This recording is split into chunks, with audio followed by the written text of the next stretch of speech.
এই দুনিয়া এখন তো আর সেই দুনিয়া নাই, মানুষ নামের মানুষ আছে দুনিয়া বোঝাই, সেই মানুষের ভিড়ে আমার আসল মানুষ নাই। এই দুনিয়া এখন তো আর সেই দুনিয়া নাই, মানুষ নামের মানুষ আছে দুনিয়া বোঝাই, সেই মানুষের ভিড়ে আমার আসল মানুষ নাই। ঠিক কিনা? এই যে আমাদের বিশাল জনসংখ্যা, এই জনসংখ্যাকে কি করে জনসম্পদে রূপান্তরিত করা যায় এ ব্যাপারে কথা বল। আল্লাহ তাআলা ইরশাদ করছেন, ওয়ালাকাদ কাররামনা বনি আদম ওয়া হামালনাহুম ফিল বাররি ওয়াল বাহরি ওয়া রাযাকনাহুম মিনাত তাইয়্যিবাত ওয়া ফাদ্দালনাহুম আলা কাসীরিম মিম্মান খালাকনা তাফদীলা। পড়েন আল্লাহু আকবার। রব্বুল আলামিন বলেন, ওয়ালাকাদ কাররামনা বনি আদম, আমি বনি আদমকে সম্মানিত করেছি, বনি আদমকে মর্যাদা দিয়েছি। ওয়া হামালনাহুম ফিল বাররি ওয়াল বাহর, বনি আদমকে জলে স্থলে স্থলে এবং সমুদ্রে চলাচলের বাহন দিয়েছি। ওয়া রাযাকনাহুম মিনাত তাইয়্যিবাত, তাদেরকে পবিত্র রিজিকের বন্দোবস্ত করেছি। ওয়া ফাদ্দালনাহুম আলা কাসীরিম মিম্মান খালাকনা তাফদীলা, আর আমি আল্লাহ যাদেরকে সৃষ্টি করেছি তাদের মধ্য থেকে বনি আদমকে আমি শ্রেষ্ঠ বানিয়েছি, সবার চেয়ে সেরা। আমাদের মতো করে আল্লাহ কাউকে বানায় নাই। দুই পায়ে ভর করে শির দ্বারা এরকম স্ট্যান্ড রেখে মাথা উঁচু করে দাঁড়াতে পারে এরকম কোন প্রাণী পৃথিবীতে আছে? এজন্য আল্লাহ বলেন, ওয়ালাকাদ কাররামনা বনি আদম, আমি বনি আদমকে সম্মানিত করেছি, তাদেরকে আমি মর্যাদা দিয়েছি। তাদেরকে আমি যত মর্যাদা দিয়েছি আমার কোন সৃষ্টিকে এত মর্যাদা দেই নাই। পড়েন সুবহানাল্লাহ। I have dignified the status of the sons of Adam, আদমের সব সন্তানের মর্যাদা আমি বাড়িয়েছি। আল্লাহ এখানে বলেননি ওয়ালাকাদ কাররামনাল মুমিনিন, আমি মুমিনের মর্যাদা বাড়িয়েছি, বলেছেন? আল্লাহ এখানে বলেন নাই ওয়ালাকাদ কাররামনাল মুসলিমিন, আমি মুসলিমের মর্যাদা বাড়িয়েছি। আল্লাহ বলেছেন ওয়ালাকাদ কাররামনা বনি আদম, আমি বনি আদমের সম্মান বাড়িয়েছি, হোক সে মুমিন কিংবা কাফের, মুসলিম কিংবা মুশরিক, আস্তিক কিংবা নাস্তিক, আরব কিংবা অনারব, যেই হোক না কেন আদম সন্তান সবগুলার মর্যাদা বাড়ায় দিয়েছে কে? সবার মর্যাদা আল্লাহ বাড়িয়েছে। মানুষ হিসেবে মর্যাদা। বিশ্বনবী সাল্লাল্লাহু আলাইহি ওয়াসাল্লাম ইহুদির লাশ দেখে দাঁড়িয়ে গেলেন। কার লাশ? ইহুদির লাশ দেখে দাঁড়ায় গেলেন। সাহাবারা বললেন, ইয়া রাসূলুল্লাহ, আপনি দাঁড়ালেন যে, এটা তো ইহুদির লাশ। বিশ্বনবী বললেন, আওয়ালাইসাত নাফসান, এটা কি মানুষ নয়? এটা হোক ইহুদি হোক খ্রিস্টান, এটা তো মানুষ। আমি মানুষ দেখে দাঁড়িয়েছি। আই স্যালিউট দ্য হিউম্যানিটি, আমি মানবতাকে সম্মান করেছি। পড়েন সুবহানাল্লাহ।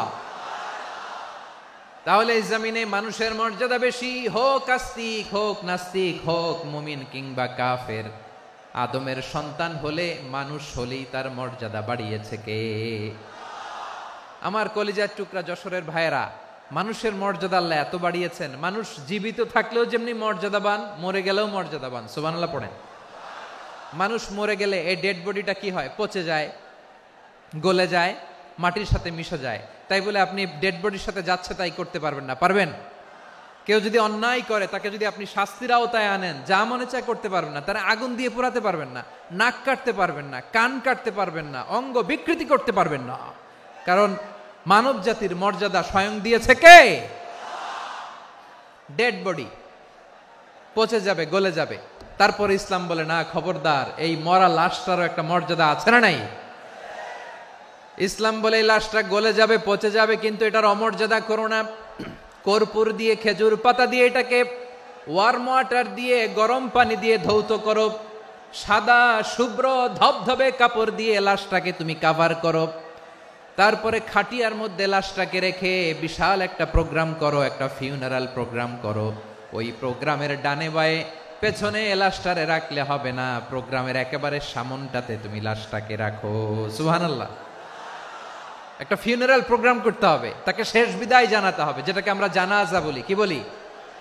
জানাজা মানে মাইয়েতের জন্য দোয়া, তার জন্য দোয়া করা হয়, তাকে একটা সিস্টেমেটিক অর্ডারে কবরে রাখা হয়, সুন্দরভাবে সেটাকে কবরস্থ করা হয়, মাটি দেয়া হয়, পানি দেয়া হয়। তার মানে মরে গেলেও মানুষের সম্মান বাড়ায় দিয়েছে কে? এজন্য আল্লাহ বললেন ওয়ালাকাদ কাররামনা বানি আদম, বনি আদমের সম্মান মর্যাদা আমি আল্লাহ বাড়িয়ে দিয়েছি। মানুষের সম্মানে তুমি কখনো আঘাত করো না, ঠিক কিনা? তাহলে ভাই, প্রথম মেসেজ হচ্ছে the first and foremost message tonight to the people of Jessore. আল্লাহ বলেন I have dignified the status of son of Adam. আমি বনি আদম সবার মর্যাদা বাড়িয়ে দিয়েছি, হোক আস্তিক নাস্তিক, হোক কাফের কিংবা মুশরিক, তার মর্যাদা বাড়াই দিছে কে? যখন বন্যা হয় আমরা ত্রাণ নিয়ে যাই, আমরা শুধু মুসলমানদেরকে ত্রাণ দেই নাকি? হ্যাঁ, আমরা মুসলমানকেও দেই, অমুসলমানকেও দেই, হিন্দুকেও দেই, বৌদ্ধকেও দেই। যেখানেই মানবতা বিপন্ন সেখানে ইসলামের হেল্পিং হ্যান্ড আছে না নাই? সুবহানাল্লাহ। কি দিন আমরা পেয়েছি, কি বিধান আমরা পেয়েছি। ওয়ালাকাদ কাররামনা বানি আদম, আমি বনি আদমকে সম্মানিত করেছি। এরপর আল্লাহ বললেন ওয়া হামালনাহুম ফিল বাররি ওয়াল বাহর, জলে স্থলে আমি চলাচলের যানবাহনের ব্যবস্থা করেছি। আমরা স্থলে ঘোড়ার উপরে চড়ি, উটের উপরে চড়ি, গাড়ির উপরে চড়ি। এই যে গাড়ির ইঞ্জিন বানাইছি আমরা, এটার মেধা দিয়েছে কে? আবার সাগরের মধ্যে আমরা নৌযান, জলযান, বড় বড় জাহাজ দিয়ে এক মহাদেশ থেকে আরেক মহাদেশ যাই, এক দেশ থেকে মালামালগুলো আরেক দেশে পাঠাই।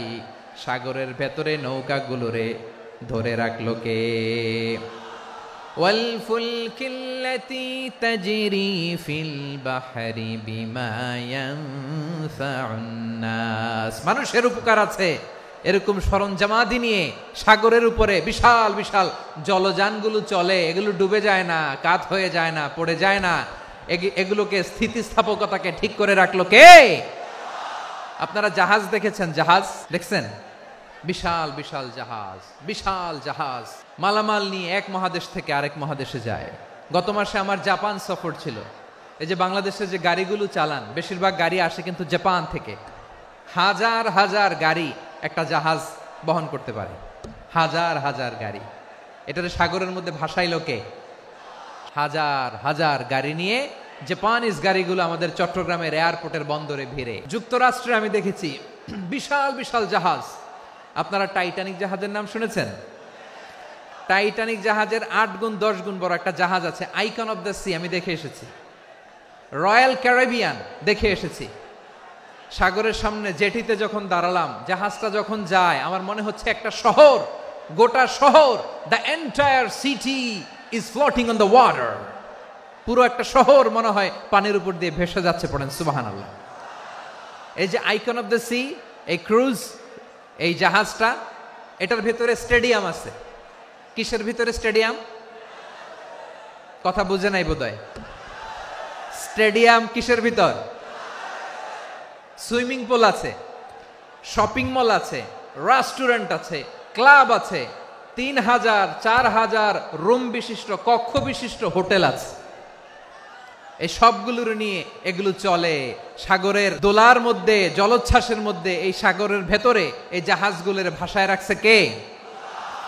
সূরাত আর-রহমানে আল্লাহ তাআলা বললেন ওয়ালাহুল জাওয়ারিল মুনশাআতু ফিল বাহরি কাল আ'লাম ফাবিআইয়ি আলা, সবাই পড়েন ফাবিআইয়ি আলাই রাব্বিকুমা তুকাযিবান। পাহাড় সম বড় বড় জাহাজগুলো মাল বোঝাই করে সাগরের মধ্যে ভেসে বেড়ায়। এগুলো দিয়ে মালামাল বহন করা যায়, মানুষরা এক দেশ থেকে আরেক দেশে যায়। এই জাহাজগুলোর সাগরের ভেতরে ভাসায় রাখলো কে? এই আয়াতের ভেতরে আল্লাহ তাআলা সূরাত বানী ইসরাঈলের এই চমৎকার আয়াতের ভেতরে আল্লাহ তাআলা বেসিক্যালি মানব জাতির প্রতি তার 4টি স্পেশাল অনুগ্রহের কথা বলেছেন। কয়টি? 2টা বলে ফেলছি। 1 নাম্বার ওয়ালাকাদ কাররামনা বানি আদম, আমি বনি আদমের সম্মান বাড়াইছি, নাকি মুসলমানদের? তাহলে human dignity, the first part of the verse talks about the human dignity. 2 নম্বর অংশ আল্লাহ তাআলা বললেন ওয়া হামালনাহুম ফিল বাররি ওয়াল বাহর, স্থলে এবং সমুদ্রে আমি তাদের জন্য চলাচলের বাহন দিয়েছি। সুবহানাল্লাহ। তার মানে smooth movement on land and sea, জলে এবং স্থলে যাতে আমরা স্মুথলি মুভ করতে পারি আল্লাহ তাআলা দিয়েছেন। 3 নম্বর আল্লাহ তাআলা বললেন ওয়া রাযাকনাহুম মিনাত তাইয়্যিবাত, মানুষের জন্য আমি পবিত্র রিজিকের ব্যবস্থা করেছি। জলে এবং স্থলে যত প্রাণী আছে সবগুলা প্রাণীকে রিজিক দেয় কে? আমাদেরকে রিজিক দেয় কে? সাগরের মাছগুলোকে, বড় বড় তিমি মাছগুলোরে রিজিক দেয় কে?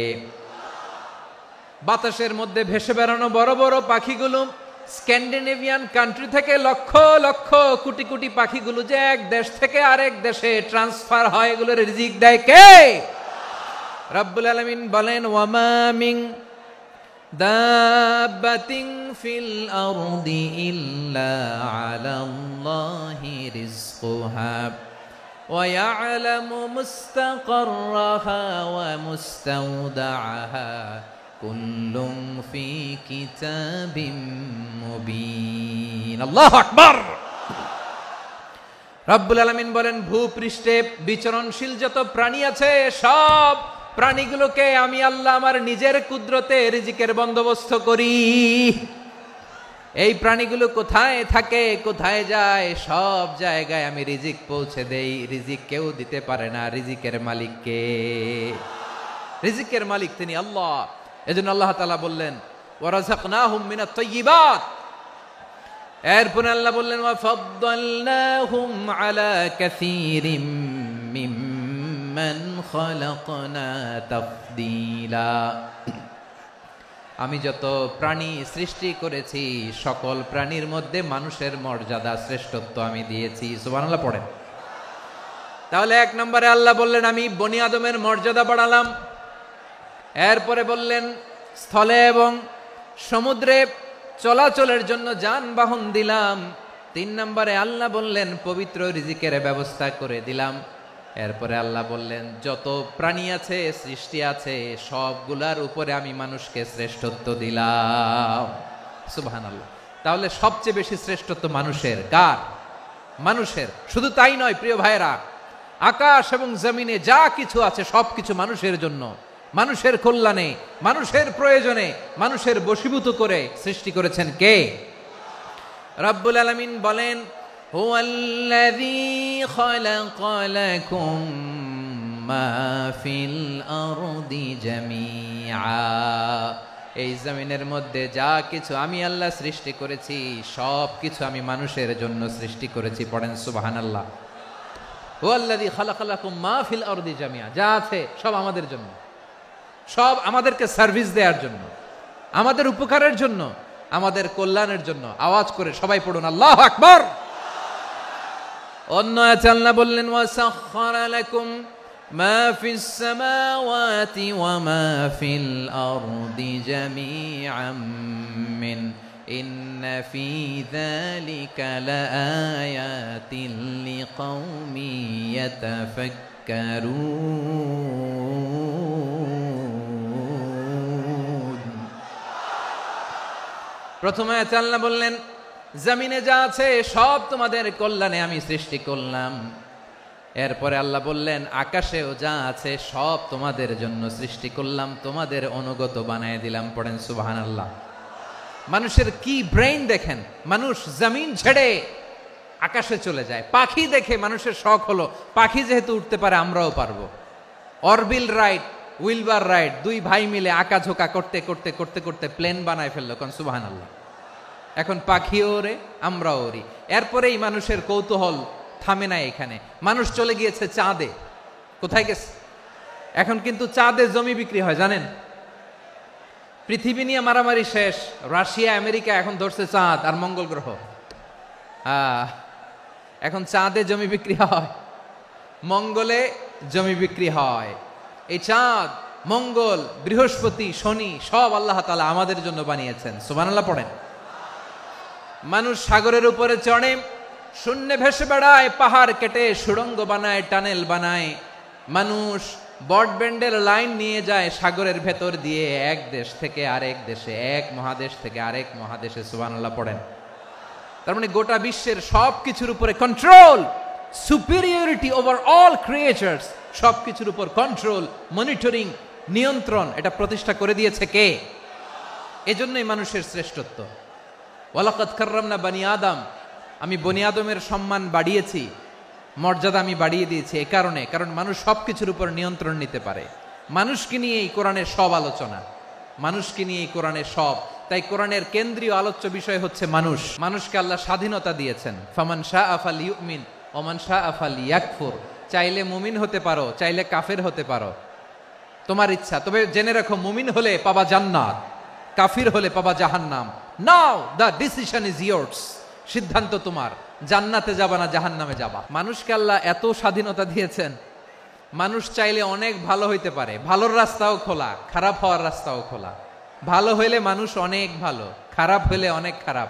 ভালো হইলে সবচেয়ে ভালো, খারাপ হইলে সবচেয়ে খারাপ। এজন্য সিদ্ধান্ত আপনাকে নিতে হবে। আল্লাহ তাআলা বলছেন, লাকাদ খালাকনাল ইনসানা ফি আহসানি তাকওয়িম সুম্মা রাদাদনাহু আসফালা সাফিলিন। আমি মানুষকে অনেক সুন্দর অবয়বে, সুন্দর আকৃতিতে সৃষ্টি করেছি। তার শুধু চেহারার ডিজাইনটাই সুন্দর নয়, তার ব্রেনটা বড্ড সুন্দর, তার মানসিকতা বড্ড সুন্দর, তার সৃজনশীলতা বড্ড সুন্দর। পড়েন সুবহানাল্লাহ। আমাদের ব্রেনটা অনেক সফিস্টিকেটেড ব্রেন, অনেক সফিস্টিকেটেড। এই 1.5 কেজি ব্রেন ইউজ করে মানুষ গোটা বিশ্বে সভ্যতা বিনির্মাণ করেছে, ঠিক কিনা? এই ব্রেন আল্লাহ তাআলা আমাকে দিয়েছে। এটারে কাজে লাগালে, আপনার 6 সেন্স কাজে লাগালে আপনি অনন্য মানুষ হয়ে উঠবেন, মহামানবে রূপান্তরিত হবেন। মানুষ হতে পারে, চাইলেই মহামানব হতে পারে। আবার যদি মানুষ চায় খারাপও হতে পারে। আল্লাহ বললেন শুধু ভালোই না, ভালো হতে চাইলে অনেক ভালো তুমি হতে পারো, আবার খারাপ হতে চাইলে অনেক খারাপ তুমি হতে পারো। সুম্মা রাদাদনাহু আসফালা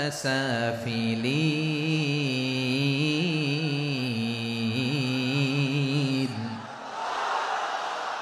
খারাপ হলে একেবারে খারাপ হতে পারো, নিকৃষ্ট হলে একেবারে নিকৃষ্ট হতে পারো, ভালো হলেও ভালো হতে পারো। মানুষ শ্রেষ্ঠত্বে ফেরেশতাকে ছাড়িয়ে যায়, আর অধপতনে সে পশুকেও হার মানায়। এটার প্রমাণ কি? মানুষ শ্রেষ্ঠ হইলে যে ফেরেশতার চেয়েও সেরা, তার প্রমাণ কি? আল্লাহ তাআলা বলছেন, ওয়া ইয কুলনা লিল মালাইকাতি ইসজুদু লি আদম ফাসাজাদু ইল্লা ইবলিস আবা ওয়াস্তাকবারা ওয়া কানা মিনাল কাফিরিন। আল্লাহ বলেন, স্মরণ করো সে সময়ের কথা যখন আমি ফেরেশতাদেরকে বললাম, ও ফেরেশতারা আদমকে সেজদা দাও। সব ফেরেশতারা সম্মান সূচক সেজদা আদমকে দিল। তারা আদমের জন্য সেজদায় লুটিয়ে পড়লো, একজন ছাড়া, তার নাম ইবলিস। আওয়াজ করে বলেন, তার নাম কি? সে অহংকার প্রদর্শন করলো, সে কাফের হয়ে গেল। বাকি সব ফেরেশতারা সেজদা দিল। সুবহানাল্লাহ। আবার আদম আলাইহিস সালামকে আল্লাহ জিজ্ঞেস করলেন, সব বলে দিল উত্তর, কিন্তু ফেরেশতাদেরকে একই প্রশ্ন জিজ্ঞেস করলেন, তারা উত্তর করতে পারে নাই। তার মানে এর মধ্য দিয়ে প্রমাণিত হয়, মানুষ ভালো হলে ফেরেশতার চেয়েও ভালো, ফেরেশতার চেয়েও মানুষের মর্যাদা বাড়িয়ে দিয়েছে কে? সব নূরের ফেরেশতা যখন মাটির আদমকে সেজদা দেয়, এটা প্রমাণ করে ফেরেশতার চেয়েও মানুষের মর্যাদা বাড়িয়ে দিয়েছে কে? তুমি মাটির আদমকে প্রথম সৃষ্টি করিয়া ঘোষণা করিয়া দিলে শ্রেষ্ঠ বলিয়া, তাই তো নূরের ফেরেশতা করে আদমকে সেজদা। ঠিক কিনা বলেন? তাই তো নূরের ফেরেশতা করে আদমকে সেজদা। সবার চেয়ে সম্মান দিলে মাটির আদমকে। আল্লাহু আল্লাহু তুমি জাল্লে জালালুহু, শেষ করা তো যায় না গে তোমার গুণগান। পড়েন না? পড়েন। আল্লাহু আল্লাহু তুমি জাল্লে জালালুহু, শেষ করা তো যায় না গে তোমার গুণগান। আল্লাহু আল্লাহু। আল্লাহু আকবার। আদমের মর্যাদা বেশি, মানুষের মর্যাদা বেশি, মানুষ শ্রেষ্ঠ তার প্রমাণ, নূরের ফেরেশতা মাটির আদমকে সেজদা করে আওয়াজ করে বলেন ঠিক কি না? তাহলে মানুষ ভালো হলে ফেরেশতার চেয়ে ভালো। আবার মানুষ যদি খারাপ হয় সে পশুর চেয়েও খারাপ,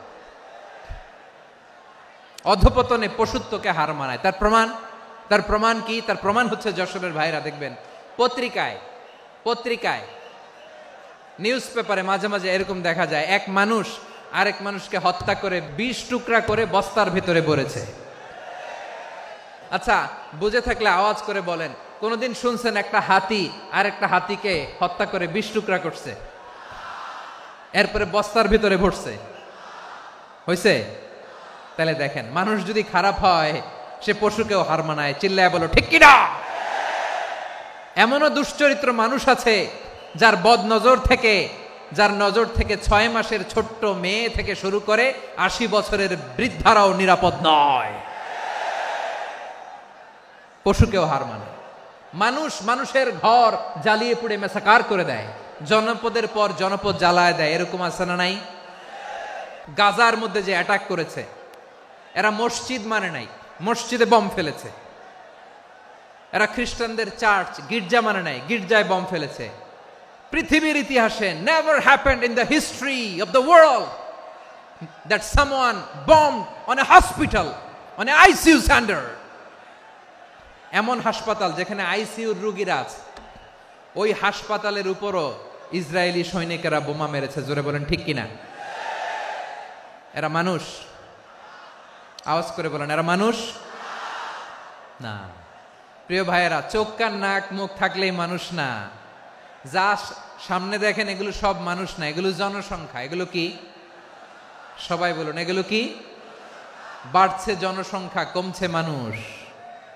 এই দুনিয়া এখন তো আর সেই দুনিয়া নাই, মানুষ নামের মানুষ আছে, দুনিয়া বোঝাই, সেই মানুষের ভিড়ে আমার আসল মানুষ নাই। ঠিক কিনা? আসল মানুষের বড্ড অভাব, আসল মানুষের বড্ড অভাব। আমার ভাইয়েরা, মানুষ খারাপ হলে পশুকেও হার মানায়। আচ্ছা, আওয়াজ করে বলেন, যে ইসরায়েলি সোলজাররা উপর থেকে বোমা মারলো তারাও মানুষ? তারাও কি? ওরাও রক্তে মাংসে মানুষ, ওদেরও পরিবার আছে। বোমা মেরে যেই মেয়েটাকে তারা অনাথ বানায়, ইয়াতিম বানায়, ও কিন্তু বাসায় ওর মেয়েটাকে রেখে আসছে। ঠিক কিনা বলেন? বম্বিং করে যে বাবাকে মেরে, স্বামীকে মেরে স্ত্রীকে বিধবা বানায়, তারও ঘরে স্ত্রী আছে। উপর থেকে বম মেরে মানুষ মেরে দিচ্ছে, তারাও মানুষ। 1945 সালের 6 আগস্ট আমেরিকান সোলজাররা হিরোশিমায় বম মেরেছে। আমি নিজে দেখে এসেছি জাপানের হিরোশিমাতে। সকাল 8:15 মানুষ কেউ অফিসে যাচ্ছিল, কেউ খেতে খামারে কাজ করতে যাচ্ছিল। লিটল বয় নামে একটা বোম মেরেছে তারা। এই বোমের আঘাতে, পারমাণবিক এই বোমার রেডিয়েশনে আঘাতে, বোম ব্লাস্ট হওয়ার পরে মুহূর্তের মধ্যে 1,40,000 নাই। উপর থেকে যারা মারতেছে এরাও মানুষ, যাদেরকে মারলো তারাও। তার মানে মানুষে মানুষে পার্থক্য আছে না? নেই? মানুষে মানুষে পার্থক্য আছে। নাক কান চোখ মুখ থাকলেই মানুষ নয়। বাড়ছে জনসংখ্যা, কমছে মানুষ। চিল্লায় বলো ঠিক কিনা? ভালো মানুষ যারা জগৎটাকে এনলাইটেন করবে, যারা সত্যের বীর সেনানী হয়ে দাঁড়াবে, যারা সত্যের পক্ষে কথা বলবে, যারা জালিমের মসনদকে ভেঙে খান খান করে দেবে, এরকম হওয়ার দরকার আছে না নাই? এরকম ভালো মানুষ আমরা হতে চাই কি চাই না? মানুষকে যত্ন নিলে মানুষ যে কত ভালো হয় আপনি কল্পনাও করতে পারবেন না। মানুষকে নার্চারিং করলে, মানুষকে পলিশ করলে, মানুষকে গ্রুমিং করলে, মানুষকে সঠিক তারবিয়া দিলে মানুষ অনন্য হয়ে ওঠে। প্রতিটি মানুষ অনন্য। আমি অনন্য, আপনি অনন্য, আমরা সবাই অনন্য। সুবহানাল্লাহ বলেন। মানুষকে আল্লাহ তাআলা দিয়েছেন অসীম ক্ষমতা, অসীম ক্ষমতা। সুবহানাল্লাহ। একটা মানুষ পারে না এমন কিছু নাই, বিশ্বাস করতে হবে। মানুষ যা কল্পনা করতে পারে ওইটা মানুষ করে দেখাতে পারে। তুমি তোমার কল্পনার রাজ্যকে সাজাও, তোমাকে হারাতে পারে এমন কোন শক্তি আল্লাহর জমিনে নাই। তোমার কি শক্তি, কি সম্ভাবনা তুমি জানোই না মিয়া। তুমি এদিকে তাকাও কেন? তোমার রাস্তা তো ওই দূরে। তুমি কোথায় যাবে, আল্লাহ তোমার টেনে কোথায় নিয়ে যাবে তুমি কিছুই জানো না। প্ল্যান বিগ, ড্রিম বিগ, কল্পনার শক্তিকে বড় করো। মানুষ যা কল্পনা করতে পারে মানুষ তা করে দেখাতে পারে। মানুষের কাছে অসাধ্য কিছু নাই, মৃত্যু ছাড়া, এক্সেপ্ট ডেথ, মৃত্যু ছাড়া মানুষ সবকিছুকে জয় করতে পারে। তোমার জন্ম হয়েছে জিতার জন্য, বিজয়ের জন্য তোমার জন্ম। মানুষের শুরুটাই হয় বিজয় দিয়ে। আমরা যখন আমার পিতার পৃষ্ঠদেশে ছিলাম, পিতার পৃষ্ঠদেশ থেকে শুক্রাণু যখন মায়ের গর্ভদেশে যেয়ে পড়ে, কতটা শুক্রাণু ভ্রমণ শুরু করে জানো? 20 কোটি শুক্রাণু। একবার সিমেন আউট হলে সেখানে 20 কোটি শুক্রাণু থাকে, ভ্রমণ শুরু করে। ওই 20 কোটি শুক্রাণুর মধ্যে থেকে তুমি আমি আজকে এক বিকশিত শুক্রাণু মানব রূপে পৃথিবীতে এসেছি। সুবহানাল্লাহ। ওই 20 কোটি শুক্রাণুর প্রতিযোগিতায় সবাই রে পেছনে ফেলে সেদিন আমি সফল হয়েছিলাম, সেদিন আমি বিজয়ী হয়েছিলাম। সেদিন আমি এত ছোট ছিলাম, মাইক্রোস্কোপ দিয়েও আমার অস্তিত্ব টের পাওয়া যায় না। আমি এত তুচ্ছ ছিলাম, নগণ্য ছিলাম। আমার কান ছিল না, আমার চোখ ছিল না, আমার হাত ছিল না, আমার জন্য রিকমেন্ডেশন করার মতো মামু ছিল না, খালা ছিল না, কেউ ছিল না। তারপরেও ওই প্রতিযোগিতায়, ওই কম্পিটিশনে যখন আমারে কেউ হারাতে পারে নাই, আল্লাহর জমিনেও আমারে কেউ হারাতে পারে না। হারার জন্য তোমার জন্মই হয় নাই, তুমি আসছোই জিতার জন্য। সুবহানাল্লাহ। বিশ্বনবী বলেন, আন্নাসু মাআদিন কামাআদিনি যাহাবি ওয়াল ফিদ্দা খিয়ারুহুম ফিল জাহিলিয়াতি খিয়ারুহুম ফিল ইসলাম। Peoples are like mines of gold and silver. সোনার খনি, রূপার খনি, এর চেয়েও বড় খনি হচ্ছে এই মানব সম্পদের খনি। আওয়াজ করে বলেন আল্লাহু আকবার। আল্লাহ তাআলা এই সম্পদ আমাদেরকে দিয়েছে। বিশ্বনবী বলেন, মানুষ হচ্ছে খনির মতো। খিয়ারুহুম ফিল জাহিলিয়াতি খিয়ারুহুম ফিল ইসলাম। জাহিলি যুগে যারা সেরা, ইসলামেও তারা সেরা। ইদা ফাকুহু, যদি তারা বুঝবান হয় তাহলে তাদেরকে সেরা বানায় দিবে কে? তাহলে মানুষের চেয়ে সেরা কেউ হতে পারে? মানুষের চেয়ে অনন্য কেউ হতে পারে? মানুষকে কেউ হারাতে পারে? আওয়াজ করে বলো, তোমাকে কেউ হারাতে পারবে? এই সাহস জাগছে আজকের আলোচনা থেকে। আমি তুমি অনন্য, আমাকে তোমাকে হারায়া দেওয়া এত সহজ না, ঠিক কিনা?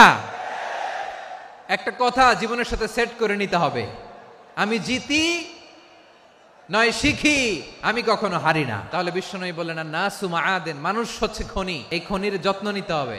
মা বাবা যারা এসেছেন, আপনার ছেলে মেয়ের যত্ন নেন। আপনার ছেলের মধ্যে যে কি পটেনশিয়াল আপনি জানেন না।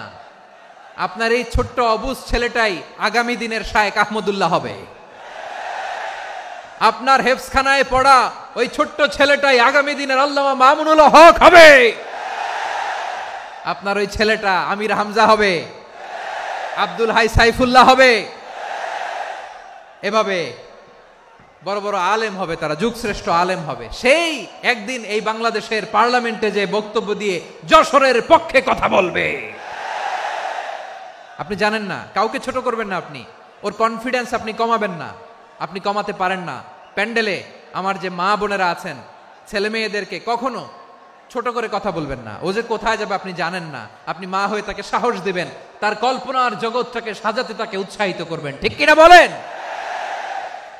আর আমার প্যান্ডেলের আমার প্রিয় শ্রদ্ধাশীলা মায়েরা বোনেরা, আপনারা তো আরো দামি সম্পদ। বিশ্বনবী বলেন, আর দুনিয়া কুল্লুহা মাতা। আল্লাহ আল্লাহ আল্লাহ।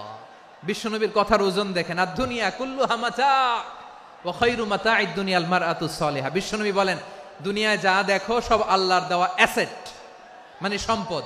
আর এত অ্যাসেটের ভিড়ে সবচাইতে শ্রেষ্ঠ সম্পদ হচ্ছে নেককার নারী। সুবহানাল্লাহ। ভাইয়েরা বোনের সাথে খারাপ আচরণ করো না, সন্তান মায়ের সাথে খারাপ আচরণ করো না। আমাদের মায়েরা আমাদের asset, they are our priceless asset.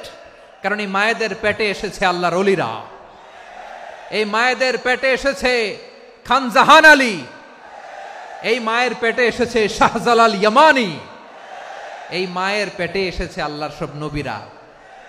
নাকি নবীরা আকাশ থেকে ধপ করে জমিনে নেমে আসছে? মায়ের পেটে আসছে।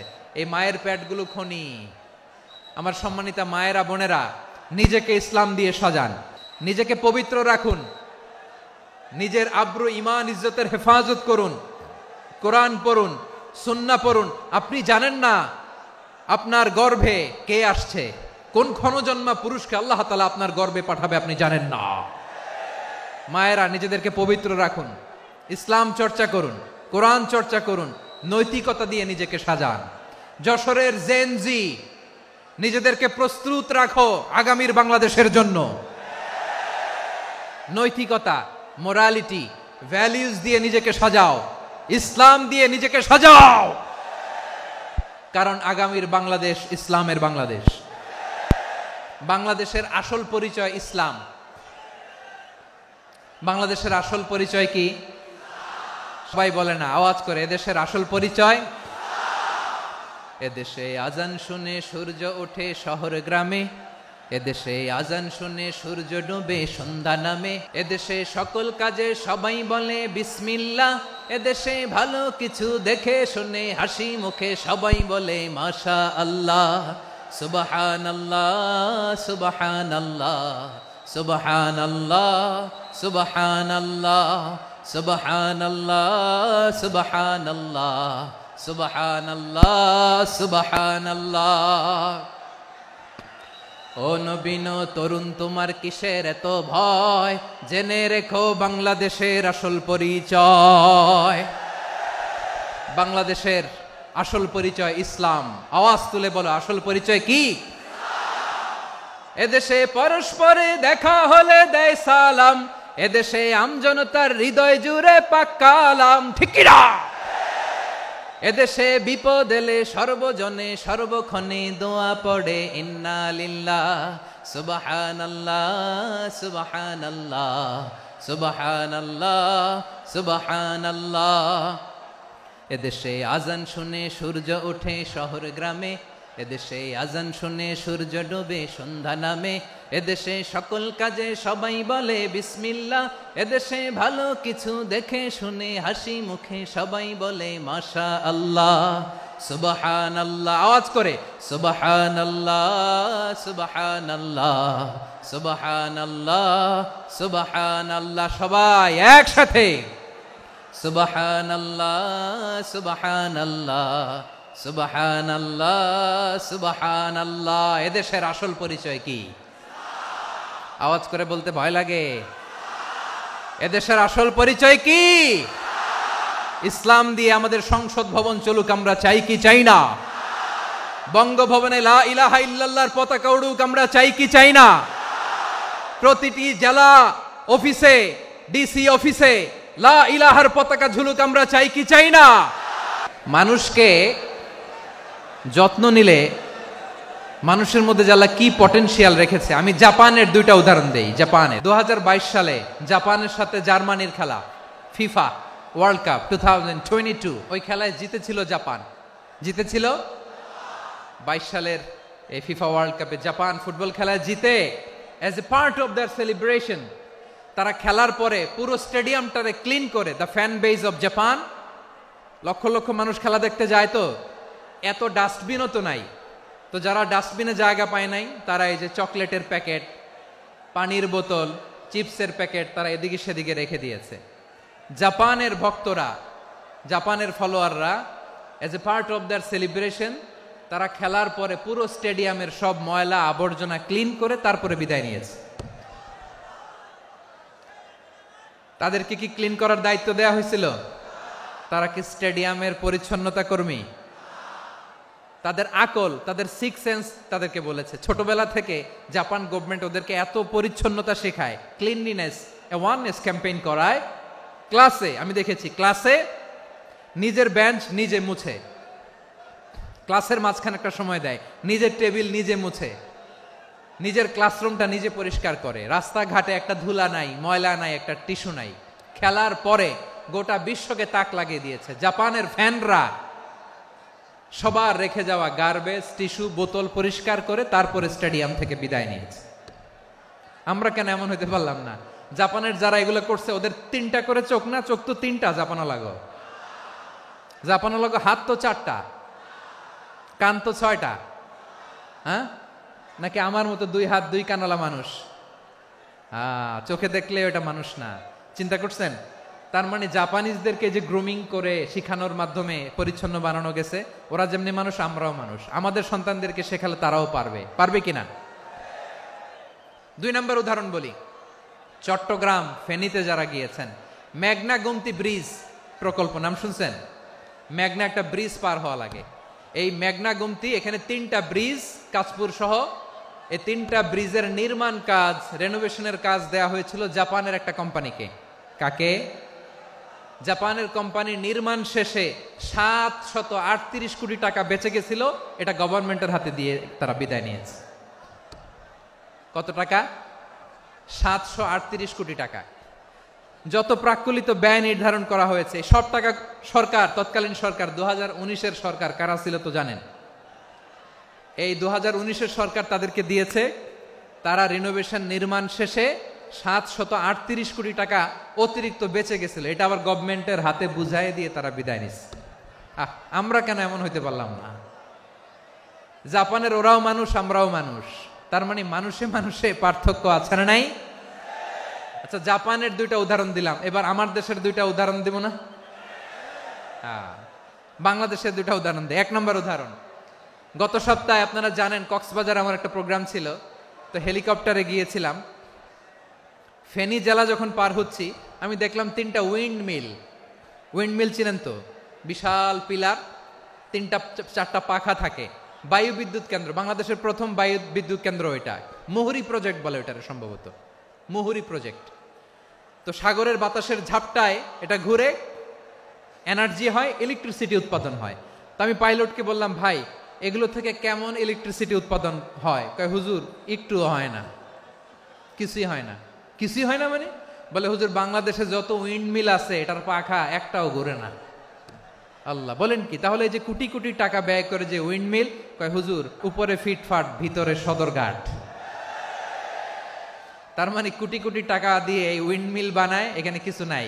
দুর্নীতির আড্ডাখানা, আখড়াখানা বাংলাদেশ, ঠিক কিনা বলেন? হায় রে, জাপানিজরাও মানুষ, আমরাও মানুষ। আমার এক নিকটাত্মীয় সরকারি চাকরিজীবী, উনি আমাকে বললেন, বাংলাদেশের আর একটা উদাহরণ দেখি। উনি আমাকে বললেন যে প্রতি বছর আমাদের অফিসের ফার্নিচার চেঞ্জ করে। আমি বললাম, প্রতি বছর ফার্নিচার চেঞ্জ করে কেন? বলে যে ফার্নিচার নতুন পারচেজ করলেই তো ওইখানে টাকা, নতুন কিনতে পারলেই টাকা, নতুন উন্নয়নের সবক শোনাতে পারলেই টাকা। প্রথম আলোর রিপোর্ট, কি আলো? প্রথম আলোর রিপোর্ট, গত 15 বছরে উন্নয়নের নামে লুটপাট হয়েছে প্রায় 3.25 লাখ কোটি টাকা। কার রিপোর্ট? আমাদের বানানো কথা। প্রথম আলোর রিপোর্ট। গত 15 বছরে কারা ছিল জানেন তো? হ্যাঁ, শুধু ওনাদেরকেই দোষ দিয়ে লাভ নাই। স্বাধীনতার পর থেকে শুধু শাসকের হাত বদল হয়েছে, আমরা কিছু পাই নাই, ঠিক কিনা বলেন? আমরা এরকম চাই না। তাহলে জাপানের মানুষও মানুষ, আমরাও মানুষ। সিদ্ধান্ত আপনার, কোন মানুষ হবেন, ভালো মানুষ না খারাপ মানুষ? আজকের আলোচনার বিষয় হচ্ছে মানব সম্পদের উন্নয়ন, হিউম্যান রিসোর্স ডেভেলপমেন্ট।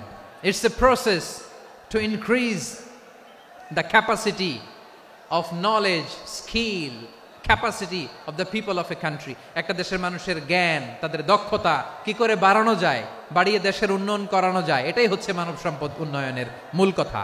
তাহলে মানব সম্পদ হচ্ছে একটা দেশের সবচাইতে শক্তিশালী পুঁজি। প্রাকৃতিক সম্পদ, খনিজ সম্পদের চেয়েও দামি হচ্ছে মানব সম্পদ। আল্লাহ তাআলা দয়া করে আমাদেরকে এই মানব সম্পদ দিয়েছেন। আসুন আমাদের এই মানুষগুলোকে আমরা সোনার মানুষ বানাই। রাজি আছেন তো সবাই? রাজি আছেন? মানুষ পারে না এমন কোনো কিছু নাই, চাইলে সব পারে। এজন্য মানুষকে তারবিয়া দিতে হবে, যথাযথভাবে তাদেরকে গড়তে হবে। আসুন আমরা সিরাতের আয়নায় বিশ্বনবীর জীবনী থেকে দেখি তিনি কিভাবে হিউম্যান রিসোর্সকে ম্যানেজ করতেন। বিশ্বনবী, he was a very good talent hunter, চৌকস ট্যালেন্ট হান্টার ছিল। কার মধ্যে কি ট্যালেন্ট আছে দেখলেই বুঝে ফেলতেন। সুবহানাল্লাহ পড়বেন না? কি নবী আমরা পেয়েছি! He was a very good talent hunter. আমার নবী তিনি চৌকস ট্যালেন্ট হান্টার ছিলেন। কার মধ্যে কি প্রতিভা বের করতেন, ওই প্রতিভাকে ইসলামের কল্যাণে কাজে লাগাতেন। যাকে যেই জায়গায় সেট করলে ভালো হবে তাকে ওই জায়গায় সেট করতেন। কয়েকজন সাহাবীর জীবনী শোনাই। আবু মাহজুরা রাদিয়াল্লাহু তাআলা আনহু, মক্কার মুয়াজ্জিন, আগে ছিল মুশরিক, পরে হয়েছে মুমিন। উনি কিভাবে মুমিন হইলেন এই ঘটনাটা একটু আপনাদের শোনাতে চাই। আবু মাহজুরা রাদিয়াল্লাহু তাআলা আনহু কিভাবে মুসলিম হলেন, আওয়াজ করে শুনেন। হুনাইনের যুদ্ধ, 8ম হিজরি, বিষ্ণু ঈসা ইসলাম হুনাইনের যুদ্ধ শেষে ফিরতেছেন। পথিমধ্যে বেলাল রাদিয়াল্লাহু তাআলা আনহু আজান দিচ্ছেন। কি দিচ্ছেন? তো পাশে ছিল মুশরিকদের একটা পল্লী, কিছু মুশরিক তরুণ, কিছু অমুসলিম কিশোর, তারা আজানকে ব্যঙ্গ করতেছে। আমাদের বাংলায় মুখ ভেঙ্গানো বলে আর কি। বেলাল রাদিয়াল্লাহু তাআলা আনহু আজান দিচ্ছেন, ওই বাচ্চাগুলো মুশরিক, তো ওরা আজানকে ব্যঙ্গ করতেছে, বিকৃতি করে ওরাও আজান দিচ্ছে। উদ্দেশ্য হচ্ছে আজানকে নিয়ে ঠাট্টা করা। উদ্দেশ্য কি? ঠাট্টা করা। ব্যাপারটা মনে কষ্ট পাওয়ার মতো ব্যাপার না? কিন্তু বিশ্বনবী ওইখানে দেখেন কি খুঁজলেন। বিশ্বনবী খেয়াল করলেন অমুসলিম কিশোরদের মধ্য থেকে একটা কিশোরের গলাটা বড় দরাজ গলা, কণ্ঠটা বড় সুন্দর। খেয়াল করে দেখলেন যে কিছু কিশোর বেলালের আজানকে ব্যঙ্গ করে, বিকৃতি করে, কিন্তু একজনের কণ্ঠ দেখতে পাচ্ছেন না এত দূরে, কিন্তু কণ্ঠটা বড় সুন্দর, দরাজ গলা। বিশ্বনবী সাহাবীদেরকে বললেন, ধরো এগুলারে, ধরো। সবগুলারে ধরে বিশ্বনবীর সামনে আনা হলো। ওরা হাঁটু গেড়ে বসলো। বিশ্বনবী বললেন, তোমাদের মধ্যে কে যেন ব্যঙ্গ করে আজান দিচ্ছিল, তার গলাটা বড় উঁচু, গলার বেসটা বড় মজবুত, মেলোডিয়াস, সুমধুর কণ্ঠ। কে? আবু মাহজুরা বলে, আমার বন্ধুরা সবাই আমার দিকে আঙ্গুল দেখায়, আমি পড়ে গেছি বিপদে। রাসূল সাল্লাল্লাহু আলাইহি ওয়াসাল্লাম বাকি অমুসলিম তরুণদেরকে ছেড়ে দিলেন, বললেন তোমরা যাও। এবার আবু মাহজুরারে পাইছে। আবু মাহজুরার চুলের মধ্যে হাত দিলেন বিশ্বনবী, মাথায় হাত দিয়ে বললেন, এবার আজান দাও দেখি। আবু মাহজুরা বলে, আমি তো আজান দিতে জানি না, কারণ আমি তো বেলালেরটা শুইনা দিছি, আমার তো মুখস্থ নাই, আমি তো আজান দিতে জানি না। বিষ্ণু বললেন, জানো না? তাহলে আসো, আমি তোমারে শিখাই দেই। সুবহানাল্লাহ পড়েন। আবু মাহজুরা হাঁটু গেড়ে বসে, বিশ্বনবীর মোবারক হাত আবু মাহজুরার চুলের মধ্যে। বিশ্বনবী আজানের মুআল্লিম আবু মাহজুরাকে বলতেছে, ঠিক আছে তোমারে শিখাই দিচ্ছি, আমি যা যা বলবো আমার সাথে সাথে বলো, পারবা? আবু মাহজুরা বলে, পারবো। বিশ্বনবী আজান দিচ্ছেন মাথায় হাত দিয়ে, আল্লাহু আকবার,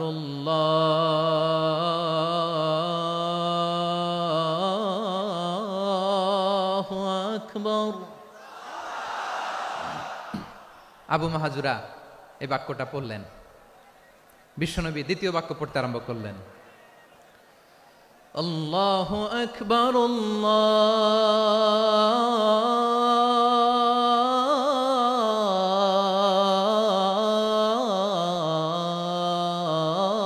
আল্লাহু আকবার। আবু মাহজুরা এই বাক্যটা বললেন। বিশ্বনবী আবু মাহজুরার মাথার মধ্যে হাত দিয়ে তৃতীয় বাক্য পড়লেন, আশহাদু আল্লা ইলাহা ইল্লাল্লাহ।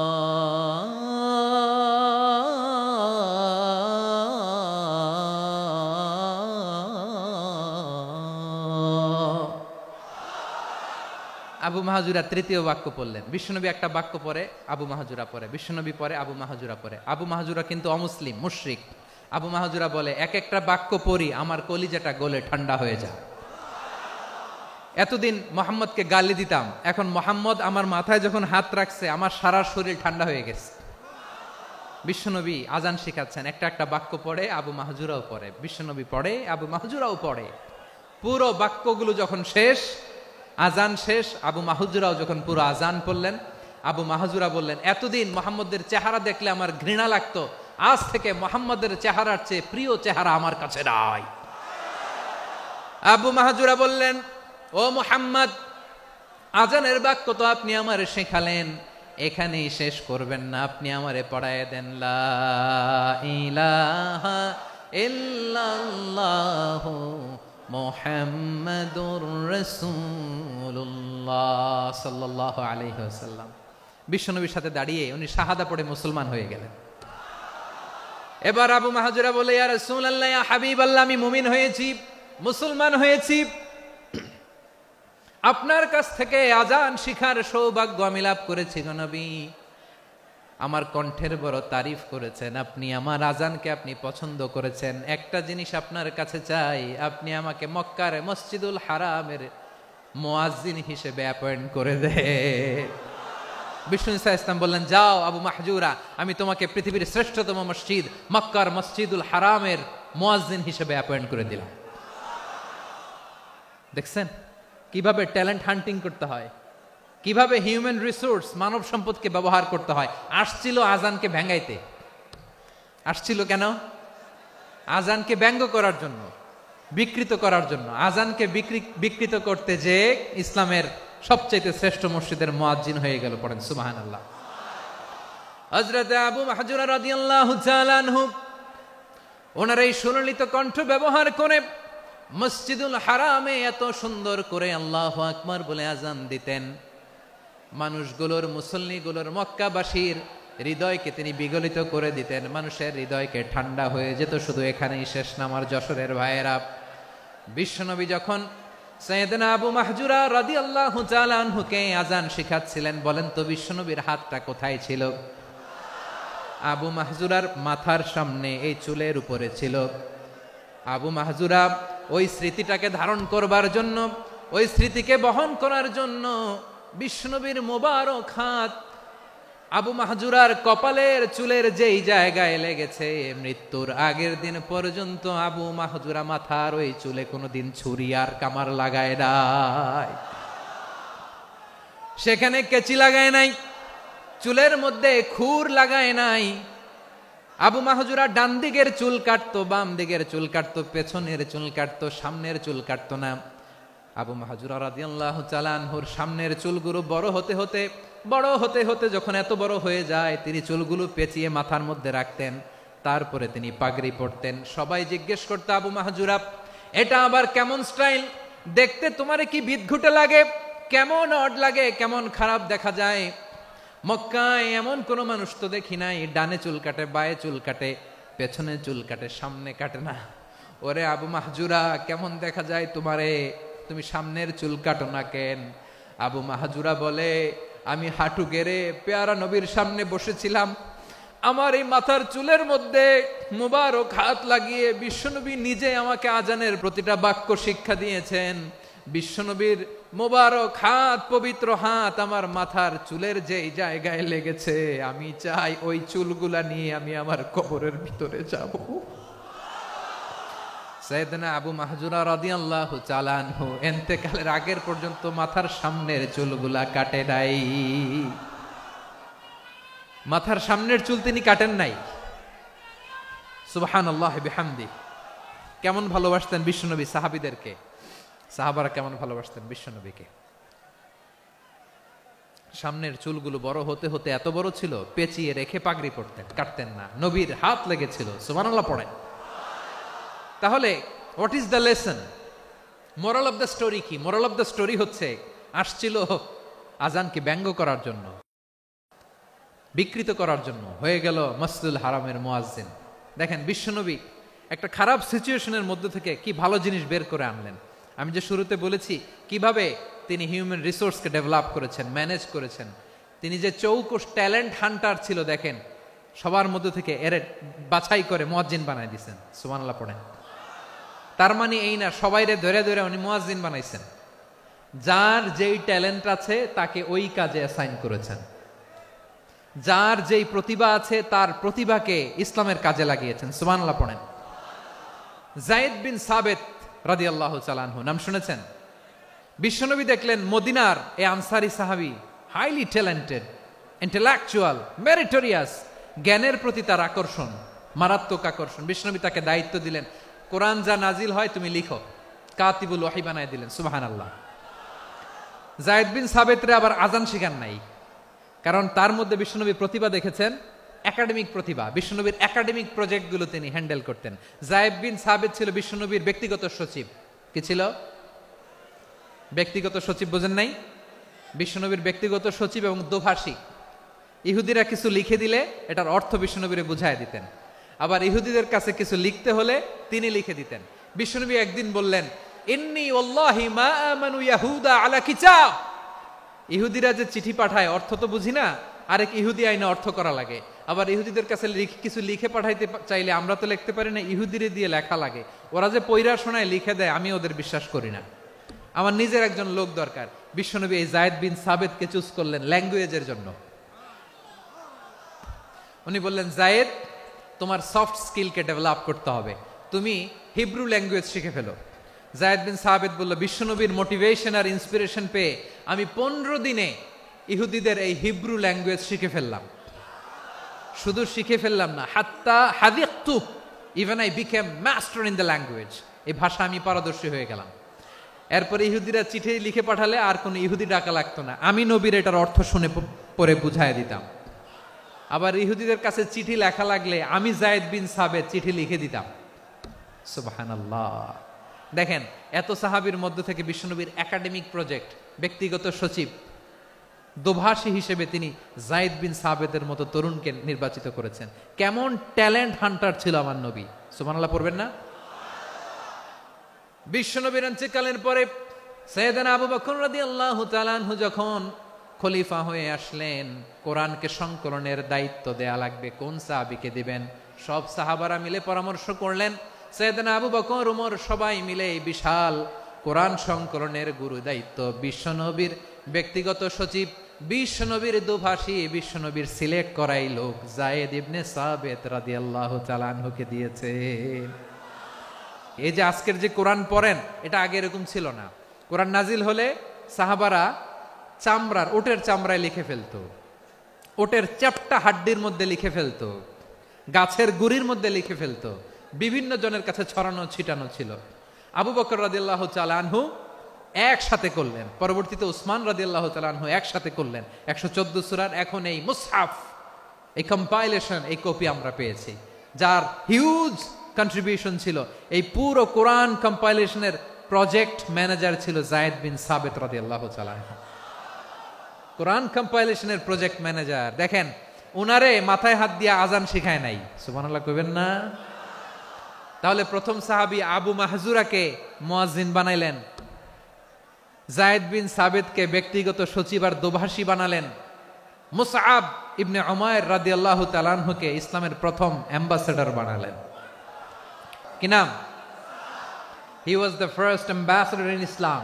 ইসলামের প্রথম ডিপ্লোম্যাট, ইসলামের প্রথম কূটনৈতিক মুসআব ইবনে উমাইর, মক্কার তরুণ যুবক। উনি পারফিউম লাগাইলে মানুষ দেখলেই বুঝতো এটা মুসআব লাগাইছে। এমন স্মার্ট, ড্যাশিং ফেস, এমন পার্সোনালিটির মানুষ ছিল মুসআব রাদিয়াল্লাহু তাআলা আনহু। কারণ যিনি ইসলামের স্পোকম্যান হবেন, মুখপাত্র হবেন, তার স্মার্ট হওয়ার দরকার আছে না নাই? আকাবার প্রথম শপথ যখন হলো, তাদের সাথে বিষ্ণু ঈসা ইসলাম মদিনাতে একজন মুখপাত্র পাঠালেন, ডিপ্লোম্যাটকে পাঠালেন, অ্যাম্বাসেডর অফ ইসলাম। তিনি হচ্ছেন মুসআব ইবনে উমাইর। পড়েন সুবহানাল্লাহ। জুমার বিধান নাজিল হয়েছে, কিন্তু মক্কায় পরিবেশ নাই জুমা পালনের। বিষ্ণু ঈসা ইসলাম একজনকে দিয়ে খবর পাঠালেন, যাও মদিনায় মুসাবকে যে বলো, মুসাব তো আমার শিক্ষক, আমার স্পোকম্যান, মদিনাতে যেন তারা জুমা কায়েম করে। বিশ্বনবীর আগেই মুসআব মদিনার মুসলিমদেরকে নিয়ে মদিনায় প্রথম জুমা কায়েম করে ফেলছে। কোন সুবহানাল্লাহ। ডিপ্লোম্যাটদের কেমন হইতে হয়, অ্যাম্বাসেডারের কেমন হইতে হয়, মুসআব রাদিয়াল্লাহু তাআলা আনহুর কাছ থেকে শিখে নাও। তাহলে মুসআব রাদিয়াল্লাহু তাআলা আনহুকে বিশ্বনবী ল্যাঙ্গুয়েজ শিখান নাই, সফট স্কিল শিখান নাই। যায়েদ রাদিয়াল্লাহু তিনি হিব্রু ল্যাঙ্গুয়েজ শিখেছেন, সুরিয়ানি শিখেছেন, কিন্তু মুসআবকে তিনি বানিয়েছেন the spokesman of Islam, the first diplomat, the ambassador of Islam. Abdullah ibn Abbas রাদিয়াল্লাহু তাআলা আনহু বিশ্বনবীর কাজিন, চাচাতো ভাই। আবার মাইমুনা রাদিয়াল্লাহু তাআলা আনহু, মাইমুনা নবীর স্ত্রী, তিনি ছিলেন আব্দুল্লাহর আপন খালা। তো নবীর বউ যদি ওনার খালা হয়, নবী তার কি খালু। তাহলে সম্পর্ক অনেক গভীর, কাজিন আবার খালু। ছোট্ট মানুষ, তাই রাতে মাঝে মাঝে ঘরে থাকতো। বিশ্বনবী দেখলেন আব্দুল্লাহ যেহেতু আমার ঘরে ঢুকতে পারে, আব্দুল্লাহরে এই উম্মতের বড় শিক্ষাবিদ বানাইতে হবে। তাই আব্দুল্লাহ ইবনে আব্বাসকে বিশ্বনবী হাতে কলমে শিক্ষা দিয়েছেন। তো বিশ্বনবী রাতে যখন তাহাজ্জুদ পড়তেন, ছোট্ট আব্দুল্লাহ ঘরে থাকতো। বুঝতে পেরেছেন? ছোট্ট মানুষ তো ঘরে থাকতো। তো বিশ্বনবী তাহাজ্জুদের জন্য একবার দাঁড়িয়েছেন, ছোট্ট আব্দুল্লাহ ওযু করে দাঁড়াইছে। আচ্ছা বলেন তো, ইমাম আর মুসল্লি মোট যদি দুইজন হয়, একজন ইমাম একজন মুসল্লি, তো মুসল্লি ইমামের কোন দিকে দাঁড়াবে? ডানে দাঁড়াবে। ছোট্ট আব্দুল্লাহ বোঝে নাই, বিশ্বনবী তাহাজ্জুদ শুরু করেছেন, উনি একতেদা করছেন আর দাঁড়াইছেন বায়ে। কোথায় দাঁড়িয়েছেন? আব্দুল্লাহ বলেন, যখন আমি বায়ে দাঁড়ালাম, আখাযা রাসূলুল্লাহ সাল্লাল্লাহু আলাইহি ওয়াসাল্লাম উযুনি আল ইউমনা ইয়াফতিলুহা, বিশ্বনবী নামাজরত অবস্থায় আমার কান ধরে টেনে আমার ডান দিকে এনে দাঁড় করায় দিলেন। পড়েন সুবহানাল্লাহ। দেখেন, হাতে কলমে শিক্ষা। আর জীবনে ভুল হবে? কথা কয় না, আর ভুল হবে? আর ভুল হবে না। এভাবে বিশ্বনবীর অনেক সঙ্গ পেয়েছেন, সফর করেছেন, একই বাহনে বসেছেন, এক বাহনে বসে লম্বা নাসিহত করেছেন। আব্দুল্লাহ, চাইতে হলে আল্লাহর কাছে চাও, সাহায্য চাইতে হলে আল্লাহর কাছে সাহায্য চাও। মনে রাখো, গোটা বিশ্বের সবাই যদি তোমার সাহায্য করতে চায়, ততটুকুই করতে পারবে যতটুকু আল্লাহ তোমার নসিবে রেখেছে। গোটা বিশ্ব যদি তোমার বিরুদ্ধে ষড়যন্ত্রে দাঁড়িয়ে যায়, ক্ষতি ততটুকু করতে পারবে যতটুকু তোমার জন্য বরাদ্দ আছে। এর বাইরে কিছু করতে পারবে না। আওয়াজ করে বলেন ঠিক কিনা? এভাবে হাতে কলমে শিখিয়েছেন, বিশ্বনবীর সঙ্গ পেয়েছেন। উনাকে বিষ্ণু ইসা ইসলাম শিক্ষাবিদ, এডুকেটর অফ দিস উম্মাহ হিসেবে সিলেক্ট করেছেন, হাতে কলমে শিখিয়েছেন। বিশ্বনবী একবার প্রকৃতির ডাকে সাড়া দিয়ে এসেছেন। এখন কি করতে হবে? নামাজের জন্য অজু করতে হবে। বিশ্বনবী এসেই দেখেন অজুর বদনায় পানি ভরা, খুশি হয়ে গেলেন, বললেন কে রেখেছে পানি? একজন বলল আব্দুল্লাহ রেখেছে। বিশ্বনবী অত্যন্ত খুশি হলেন, খুশি হয়ে একটা দোয়া করলেন, বললেন আল্লাহুম্মা ফাক্কিহু ফিদ্দীন ওয়া আল্লিমহু তা'ওয়ীল, আল্লাহ তুমি আব্দুল্লাহকে দ্বীনের বুঝ দিও আর কোরআনের তাফসীর শিক্ষা দিও। বিশ্বনবীর এই দোয়া এমন লাগছে, উনি রাইসুল মুফাসসিরিন, এই পৃথিবীতে যত মুফাসসির ছিল, যত মুফাসসির আসবে, সকল মুফাসসিরের সম্রাট হিসেবে স্বীকৃত হয়েছেন। আব্দুল্লাহ ইবনে আব্বাস, বিশ্বনবী ওনারে আজান শিখান নাই, বিশ্বনবী ওনারে ল্যাঙ্গুয়েজ শিখান নাই, বিশ্বনবী ওনারে অ্যাম্বাসেডর বানান নাই, হাতে কলমে শিক্ষা দিয়েছেন। ছোট্ট মানুষ, বিশ্বনবী ইন্তেকাল করলেন, আবু বকরের সময় গেল, ওমরে ফারুকের খেলাফত, তখনও তিনি তরুণ। ওমরে ফারুক রাদিয়াল্লাহু তাআলা আনহু ওনার ক্যাবিনেট মিনিস্ট্রির বৈঠকে এ আব্দুল্লাহ ইবনে আব্বাসকে পাশ দিয়ে বসায় রাখতেন। বয়স্ক সাহাবারা এটা পছন্দ করতো না, তারা বলতো ঘটনা কি, আব্দুল্লাহর মতো ছেলে নাতি আমাদের আছে, এরা কেন রাখে ওমরে ফারুক? ওমরে ফারুক এটা টের পেলেন, তিনি বুঝতে পারলেন যে ক্যাবিনেট মেম্বাররা এটা পছন্দ করে না, ছোট্ট আব্দুল্লাহরা কেন রাখি, কেন যে রাখি এটা একদিন বুঝাবো। একদিন মিটিং এ তিনি সবাইকে বললেন, ইদা জাআ নাসরুল্লাহি ওয়াল ফাতহ, এই আয়াত দ্বারা উদ্দেশ্য কি বলেন তো মুরব্বী সাহাবীরা? এক সাহাবী বলেন, এই সূরা দ্বারা উদ্দেশ্য, আল্লাহ বলেছেন আমাদেরকে বিভিন্ন ল্যান্ড, বিভিন্ন এলাকা বিজয় করতে হবে। ওমরে ফারুক বললেন না, হয়নি। আরেকজন বললেন, বিজয় হওয়ার পর আমাদের বেশি বেশি আল্লাহর বরত্বের ঘোষণা দিতে হবে, এটা উদ্দেশ্য। ওমরে ফারুক বললেন না, হয় নাই। যারা জিজ্ঞেস করেন কেউ পারে না। সব শেষে বিশ্বনবী ছোট্ট আব্দুল্লাহরে বলেন, আব্দুল্লাহ, ইদা জাআ নাসরুল্লাহি ওয়াল ফাতহ এর দ্বারা উদ্দেশ্য কি বলো তো? ছোট্ট আব্দুল্লাহ বলেন, হুয়া আজালু রাসূলিল্লাহ, এই আয়াত দ্বারা বিশ্বনবীর বিদায়কে উদ্দেশ্য নেওয়া হয়েছে। ওমরে ফারুক বললেন, হাযা হুয়া, এটাই তো সঠিক উত্তর, এটাই সঠিক তাফসীর এই আয়াতের। কারণ ইদা জাআ নাসরুল্লাহি ওয়াল ফাতহ, যখন আল্লাহর সাহায্য আর বিজয় আসবে, ওয়া রাআইতান নাসা ইয়াদখুলুনা ফি দীনিল্লাহি আফওয়াজা, আপনি দেখবেন দলে দলে, ঢলে ঢলে, বানের পানির মতো মানুষ ইসলামের দিকে ঢুকতেছে, ইসলামের বিজয় হয়েছে। তো ইসলামের বিজয়ের মিশন নিয়ে নবী আসছে, বিজয়ী যখন হয়ে গেছে, এখন তো নবীর বিদায় হবে। কোন সাহাবী এই সূক্ষ্ম কথাটা ধরতে পারে নাই, ওই আব্দুল্লাহ ছাড়া। আব্দুল্লাহ যখন উত্তর দিছে, সব সাহাবীদের টনক নড়েছে। এরপর থেকে কোনো ক্যাবিনেট মিটিং এ আর কোনো সাহাবারা কোনো প্রশ্ন করে নাই। আওয়াজ করে পড়েন সুবহানাল্লাহ। বিশ্বনবী আব্দুল্লাহ ইবনে আব্বাসকে দ্য এডুকেটর অফ দ্য উম্মাহ, উম্মার শিক্ষাবিদ হিসেবে গ্রহণ করেছেন। আওয়াজ করে পড়তে হবে আল্লাহু আকবার। সাহাবীদের নামগুলো মনে থাকবে? এক নম্বরে আবু মাহজুরা, মুয়াজ্জিন বানাইছেন। যায়েদ ইবনে সাবিত, দোভাষী, ট্রান্সলেটর অফ প্রফেট, এবং তিনি ছিলেন বিশ্বনবীর ব্যক্তিগত সচিব। Musab ibn Umair, the first ambassador and diplomat of Islam. Abdullah ibn Abbas, এই উম্মার সবচেয়ে বড় এডুকেটর, শিক্ষাবিদ। আরেকজন ছিল আব্দুল্লাহ ইবনে মাসউদ রাদিয়াল্লাহু তাআলা। দুই আব্দুল্লাহ, আব্বাস গেল, আরেকজন হচ্ছে মাসউদ। মক্কার তরুণ, ছাগল পালতো মুশরিকের। বিশ্বনবী আর আবু বকর রাদিয়াল্লাহু তাআলা আনহু একবার গেলেন, যে দেখে এই তরুণ দাঁড়ায় আছে। বিশ্বনবী বলেন, আমি খুব ক্ষুধার্ত, তোমার কাছে কি দুধ আছে ছাগলের? আব্দুল্লাহ আছে, ওয়ালাকিন আনা মু'তামান, কিন্তু যে দুধ আছে এটা আমানতের, আমি দিতে পারবো না। বিশ্বনবী এইটা শুনেই তারা টার্গেট করে ফেলছে। আনা মু'তামান, দুধ আছে কিন্তু এটা আমার মালিকের, আমি তো দরদ দেখাই, আমার মালিকের দুধ, আপনি পথিক, আপনারে দিতে পারি না। বিশ্বনবী টার্গেট করে ফেলছেন, এরে আমার কাজে লাগাইতে হবে। বিশ্বনবী বললেন, আচ্ছা ঠিক আছে, দুধ দিও না, কিন্তু এমন ছাগি আছে কিনা যেই ছাগির সাথে কোনো ছাগলের মিলন হয় নাই, তার ওলানে দুধও আসে নাই, বাচ্চাও নাই, এরকম ছাগির থেকে যদি আমি দুধ খাই তাহলে তো সমস্যা নাই। বলতেছে এরকম ছাগির থেকে দুধ খাইলে সমস্যা নাই, কারণ এরকম ছাগির ওলান থেকে দুধ আসবেও না। বলতেছে ঠিক আছে, এরকম একটা ছাগি নিয়ে আসা হলো। বিশ্বনবী বিসমিল্লাহ বলে ওই ছাগির ওলানে হাত দিলেন। হাত দিতে দেরি, পুরো ওলানটা দুধে ভরে যেতে দেরি হয় না। বিশ্বনবী আর আবু বকর রাদিয়াল্লাহু তাআলা আনহু দহন করে পেট ভরে খেলেন। এই দৃশ্য আব্দুল্লাহ ইবনে মাসউদের হৃদয়ে দাগ কাটলো। এই মুআজিজা দেখে তিনি বললেন, আশহাদু আল্লা ইলাহা ইল্লাল্লাহ ওয়া আশহাদু আন্না মুহাম্মাদুর রাসূলুল্লাহ। তিনি ষষ্ঠ মুসলিম ছিলেন, 6 নম্বর মুসলমান। ওনাকে টার্গেট করে বিশ্বনবী দেখলেন এমন ইন্টেলেকচুয়াল ব্রেন, উনি সূক্ষ্ম সূক্ষ্ম জিনিস বুঝে বেশি, ফিকহি জ্ঞান ওনার মধ্যে বেশি। বিশ্বনবী ওনাকে কোরআনের জ্ঞান শিক্ষা দিতে লাগলেন। উনি বিশ্বনবী সবার কাছে কোরআন শোনায়, কিন্তু বিশ্বনবী নিজে আব্দুল্লাহ ইবনে মাসউদের কাছ থেকে কোরআন শুনতো। বিশ্বনবী একবার বললেন, ইকরা আলাইয়া ইয়া মাসউদ। ইবনে মাসউদ একবার শোনাও তো কোরআন দেখি। আব্দুল্লাহ ইবনে মাসউদ বলে, আকরাউ আলাইকা ওয়া আলাইকা উনজিল। নবী, আপনার উপর কোরআন নাজিল হয় আর আমি আপনার সামনে কোরআন পড়ব। বিশ্বনবী বললেন, ইন্নী উহিব্বু আন আসমাআহু মিন গায়রি। আমি নিজে পড়তে যেমনি ভালোবাসি, অন্যে পড়ুক আমি শুনবো, এটাও আমি ভালোবাসি। সূরা নিসা তিনি তেলাওয়াত করে শুনিয়েছেন। এমন সূক্ষ্ম সূক্ষ্ম বিষয় বিশ্বনবী উনাকে ধরিয়ে দিয়েছেন। উনি হয়ে গিয়েছেন আব্দুল্লাহ ইবনে আব্বাস, হয়েছেন রাইসুল মুফাসসিরিন, উনি হয়ে গিয়েছেন ফাকিহুল উম্মাহ। উনার চাইতে বড় ফকি এই পৃথিবী আর দেখবে না। চিল্লায় বলেন সুবহানাল্লাহ। উনি বলতেন, ওয়াল্লাহি ইল্লাযী লা ইলাহা গায়রু মা উনজিলাত সূরাতুন ইল্লা ওয়া আনা আ'লামু আইনা উনজিলাত ওয়া ফীমা উনজিলাত। বিশ্বনবী এমন ভাবে কোরআনের দার্স আমাকে দিয়েছেন, কোরআনে যত সূরা নাজিল হয়েছে, যেখানে নাজিল হোক না কেন আমি জানি এটা কোথায় নাজিল হয়েছে এবং কোন প্রেক্ষাপটে নাজিল হয়েছে। এমন একটা সূরা নাই যে সূরার কোথায় নাজিল হয়েছে আমি মাসুদের জানা নাই, কোন প্রেক্ষাপটে নাজিল হয়েছে আমার জানা নাই। এরকম ঘটবে না। চিল্লায় বলেন আল্লাহু আকবার। এই আব্দুল্লাহ ইবনে মাসউদ রাদিয়াল্লাহু তাআলা আনহু ওমর ফারুকের সময় কুফার চিফ জাস্টিস ছিলেন। কুফা নগরীর চিফ জাস্টিস। চিফ জাস্টিস বুঝেন নাই? বিচারপতি। কি ছিলেন? সবাই বলে নাই, কি ছিলেন? বিচারপতি ছিলেন।